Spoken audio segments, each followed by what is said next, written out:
Hey, welcome back to Lumentek Electrical's YouTube channel. I'm Trevor and I'm here with Ryan, and he is the owner of Lumentek Electrical Contracting. And today we just have a quick topic. We're going to talk about kitchen plugs, the what to do and what not to do with your kitchen counter plugs. So Ryan, tell me a story. What happened this week with some kitchen counter plugs out in, where were you? Red Deer, Blackfalds? Lacombe. All right, out in Lacombe doing some electrical. Yeah, we customers saying their counter plugs weren't working, so we took a look to see what was going on, and basically he explained that anytime you use the toaster or the microwave, you trip the breaker, and then not just the counter plugs, but all the living room plugs would go out as well. Okay, so what causes a breaker to trip? Too much current being drawn. So basically, using too much equipment, anything you can plug in. Basically, if you're using too much for that circuit, it'll trip the breaker to protect the wire. And they had a reno done, and the electrician didn't run any new circuits for the extension on the kitchen. They just used the same circuit that was close by. Okay, so obviously not a licensed electrician or a smart one, right? Because that is well against the electrical code. So what is electrical code for kitchens? Kitchen counter plugs, the code rule is you can have 2 plugs per circuit, and they can't be next to each other. So basically you can have one, then you have to have another circuit, and then you can use the first circuit on the third plug. Okay. And kind of leapfrog for 2 plugs, and then you need another circuit. Right. So they can't be side by side. And that's just to prevent nuisance tripping. Right? Exactly, yeah. Okay. Now, what else? How many, what kind of current load, what kind of amps are these? 20 amp circuits, 15s? It should be a 20 amp. So if your house is around 10 years old and older, it'll be 2 15 amp circuits per plug. They'll split it, and they'll have 240 volts going to the plug with the neutral, and that's how you get your split plugs. And then when they started requiring everyone to use GFIs, then they switched to 20 amps because it was easier to do a 20 amp GFI than try to get a split plug to have 2 circuits on it. Right. So yeah, now anything new is 20 amp for kitchen plugs. Okay, new for kitchen. So what was the problem that you discovered with this house, this kitchen? They just went to the closest circuit and tied power in, and yeah, they I guess everything looked fine because when you plug something in, it works. It just won't work if you're using anything else in the house at the same time. Don't use anything in the living room circuit. Yeah, if you're making toast, then everyone's got to unplug everything. So what did you do to fix it? We haven't done anything yet, but the plan would be to run new circuits back to the panel. It's kind of the only solution to eliminate the problem they're having. Right, so you're gonna have to fish wires into the kitchen, back to the electrical panel in the basement, right? Without cutting anything that they just fixed. Because they just had the reno done, they had everything patched, fixed, painted. And now we gotta do it without cutting anything. Right, so they were able to make a bunch of holes, but you have to do it using your magical wireless solution, right? Bluetooth plugs. What's that? Bluetooth plugs. Yeah, right, Bluetooth plugs. That would be awesome, wouldn't it? So, okay, that's that scenario. So let's walk through step by step what people should do when they're looking to get a kitchen renovation. What are they looking for? What should they ask their electrician? Like, what would you do? What would you recommend to clients? Honestly, just to do it to code. The code requirements are pretty good for kitchen plugs. You don't really need to exceed code in a kitchen. Like most kitchens, just based on size, need a couple circuits anyhow. So unless you're doing commercial cooking, you shouldn't need more than what's required by code. Okay, so bare minimum or required by code. So what needs its own circuit in a kitchen?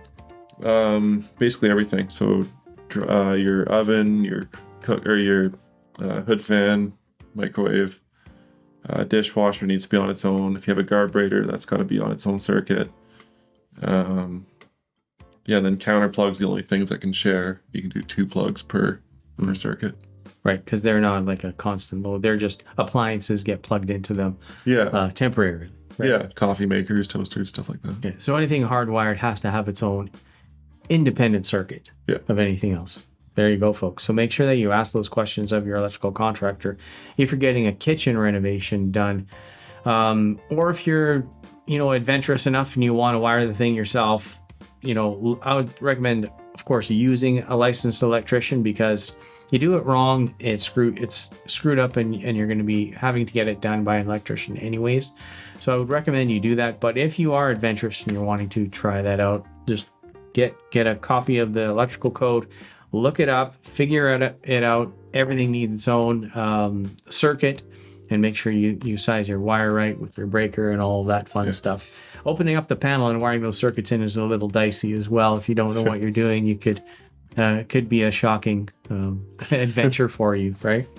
So anything else regarding kitchen upgrades? Like, what are some things that people should do in the kitchen that, sometimes they don't? Biggest thing is people are trying to save money, so they won't do everything they want to do, and then usually halfway through the reno they decide, okay, we'll just do it.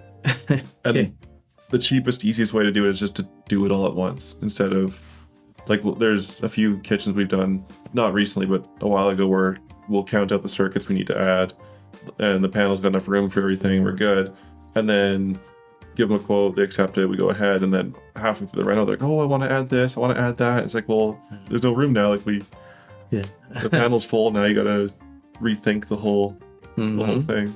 So if we have all the information from the beginning, we can come up with a plan. Right, because at that point, you're either upgrading your panel size, or you're putting on a sub panel. Exactly. So, and that adds more expense, more cost.